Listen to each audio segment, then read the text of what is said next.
ഈ എസ്തെറ്റിക് കുഞ്ഞമ്മ എന്നുള്ളൊരു പേര് നമ്മൾ എസ്തെറ്റിക് എന്നുള്ളത് ഒരു സമയത്ത് ഒരു എസ്തെറ്റിക് എന്ന് നമ്മൾ ഇപ്പോൾ ക്യാമറ പേഴ്സൺസ് അങ്ങനെയുള്ള കുറച്ച് പേരാണ് ഉപയോഗിച്ചിട്ട് കണ്ടിട്ടുള്ളത്. ഇപ്പോൾ പക്ഷേ എങ്ങനെയാണെങ്കിൽ നമ്മൾ ജെൻസ് ഇതിലൊക്കെ അവരിടുന്ന ഫോട്ടോസിലൊക്കെ എസ്തെറ്റിക്കിൻ്റെ പറയും. പിന്നെ അതിപ്പോൾ ഒരു ട്രോളുകളിലും പറയും എസ്തെറ്റിക് ആണ് ഫോട്ടോ, അതുകൊണ്ടാണ് മുഖം കാണാത്തതെന്നൊക്കെ പറയും. അതുപോലെ ഈ കുഞ്ഞമ്മ എന്നുള്ള ടൈമിനും അത് പല പല രീതിയിൽ ആളുകൾ ഉപയോഗിക്കും. ഒരു ദേഷ്യം വരുമ്പോൾ ഉപയോഗിക്കുന്നതുണ്ട്, തമാശയ്ക്ക് ഉപയോഗിക്കുന്നതുണ്ട്, അങ്ങനെയാണ്. അപ്പോൾ ഇതിൻ്റെ രണ്ടിൻ്റെ ഒരു ബ്ലെൻഡ് അരുണിന്റെ തലയിൽ ഉദിച്ചതാണോ അതോ നിങ്ങളുടെ ടീമാണോ, എങ്ങനെയാണ് വന്നത്? ബേസിക്കലി ഞാൻ ഇതുപോലെ തന്നെ കോളേജിൽ പഠിക്കുമ്പോഴാണ് ഈ വേർഡ് കുറച്ച് എനിക്ക് പോപ്പുലർ ആയിട്ട് കേൾക്കാൻ എസ്തെറ്റിക് എന്നുള്ളത്. അതിന് മുന്നേ ഉണ്ടായിരുന്നു, അങ്ങനെയല്ല. അപ്പൊ എനിക്ക് പക്ഷെ അതിനോടൊരു വലിയ താല്പര്യം ഉണ്ടായില്ല, അതിന്റെ അർത്ഥം അറിയില്ലാത്തതുകൊണ്ട് തന്നെ. പിന്നീട് കൂടുതൽ അറിഞ്ഞു വരുമ്പോഴാണ് എസ്തെറ്റിക് എന്ന് പറഞ്ഞാൽ സ്ഥിരമായി നമ്മുടെ കാഴ്ചപ്പാടിനെയും സൗന്ദര്യാത്മകത എന്നൊക്കെ പറയുന്ന ഒരു പരിപാടിയാണ്. അപ്പം അങ്ങനെ ഇരിക്കുമ്പോൾ പിന്നീട് ഒരു പേജ് തുടങ്ങണം എന്നുള്ളൊരു ആശയം വന്നപ്പോൾ എന്തുകൊണ്ട് അങ്ങനെ ഒരു മിക്സ് വരണം എന്ന് വിചാരിച്ചു. ഒരു കോൺട്രാസ്റ്റും ഒരു ഭയങ്കര ഒരു ദേശീനെയും ഒരു റൂട്ടഡ് ആയിട്ടുള്ള കുഞ്ഞമ്മ എന്ന് പറയുന്നിടത്തുള്ള ഒരു സാധനം. പിന്നെ ഇത് തമ്മിലുള്ള ഒരു കോൺട്രാസ്റ്റ് തന്നെയാണ് എനിക്ക് ഭയങ്കര ഇഷ്ടം. ഇപ്പൊ പറയുന്ന പോലെ നമ്മുടെ പോസ്റ്റേഴ്സിൽ നമ്മൾ അതാ റിഫ്ലക്ട് ചെയ്യാൻ ശ്രമിച്ചത്. നമ്മൾ ആദ്യം തുടങ്ങിയ സമയത്ത് കുറെ റിട്രോ വിന്റേജ് പോസ്റ്റേഴ്സ്, അങ്ങനെ ഒരു സ്പിൻ ഓഫ് അല്ലെങ്കിൽ മിക്സ് നമ്മൾ പിടിക്കാൻ ശ്രമിച്ചുകൊണ്ട് തന്നെ ഒരു ഇന്റർനാഷണൽ പ്ലസ് ഒരു ദേശി അല്ലെങ്കിൽ ഒരു സൗത്ത് മിക്സ് കൊണ്ടുവരാൻ വേണ്ടിയിട്ടാണ് എസ്തെറ്റിക് കുഞ്ഞമ്മ എന്ന് കൊണ്ടുവന്നത് എന്നാണ് ഞാൻ വിശ്വസിക്കുന്നത്.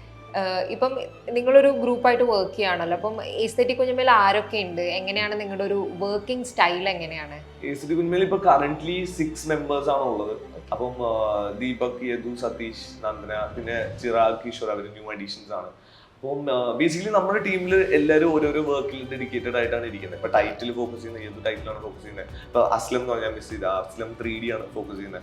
അപ്പം ഒരു സിനിമ തുടങ്ങുമ്പോൾ തന്നെ അതിന്റെ ഒരു പ്രോസസ്സിന്റെ ഭാഗമായിട്ട് നമുക്കൊരു നറേഷൻ കിട്ടുകയും അല്ലെങ്കിൽ നമുക്ക് സിനിമ കാണാൻ പറ്റുകയും തീർന്നിട്ടുണ്ടെങ്കിൽ കാണാൻ പറ്റുകയൊക്കെ ചെയ്യും. അപ്പൊ നമ്മൾ ടീമായിട്ട് തന്നെ മാക്സിമം അത് കണ്ട് അല്ലെങ്കിൽ കേട്ട് നമ്മൾ പിന്നീട് ഒരു ഇന്റേണൽ ഡിസ്കഷൻ ഇടാറുണ്ട്.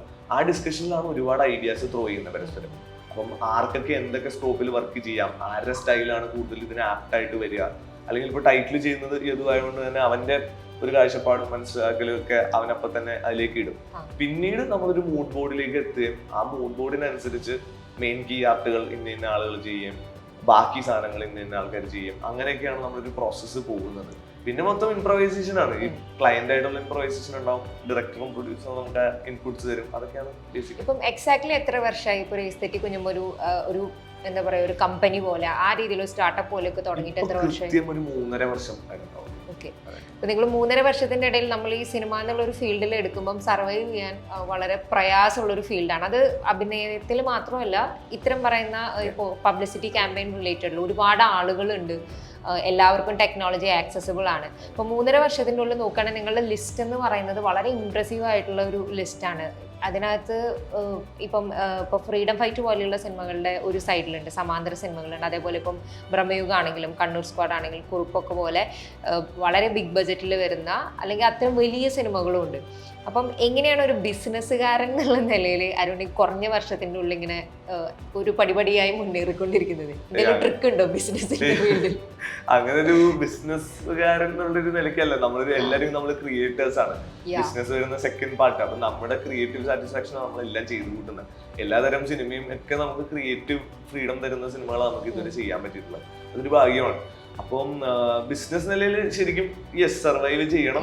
അത് അതെ അതെ തീർച്ചയായിട്ടും. അപ്പം ഇപ്പൊ ഞാൻ ഇതുവരെ വർക്ക് ചെയ്ത സിനിമയിൽ നിന്നൊക്കെ നമുക്ക് കറക്റ്റ് ആയിട്ടുള്ള സപ്പോർട്ടും ഫൈനാൻഷ്യൽസ് ഒക്കെ വളരെ പക്കയായിരുന്നു. അതുകൊണ്ട് തന്നെ നമുക്ക് സർവൈവ് ചെയ്യാൻ, നമ്മുടെ ആസ് എ ടീം സർവൈവ് ചെയ്യാൻ എളുപ്പമാണ്.